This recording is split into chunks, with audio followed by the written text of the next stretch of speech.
Buksan mo na, Doc.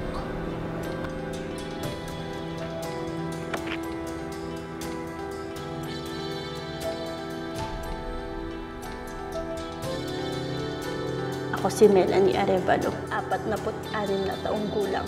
3 buwan kong ginamit ang all-in-one drops ni Doc Franco. Bukol sa leeg ko na nooy kasing laki na ng kalamansi, ay naging sing laki na ng daladal. Lahat ng kinakain ng tatay ko, isinusuka na lang niya. Butot balat na lang din siya.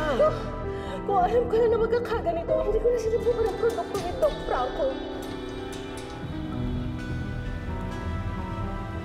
Ano? Basa mo na?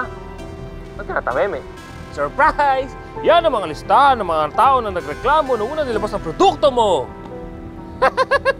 All-in-one drops, di ba? Ano sabi mo, Dok? Gagaling sila. Parang yung nangyari yata, nag-unahan sila sa hukay eh.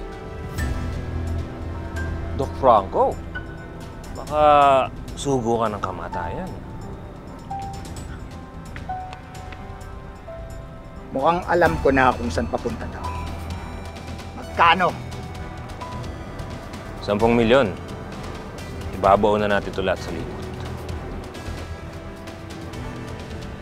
Sasairin ako ng gunggong na to kung wala akong gagawin. Huwag ako.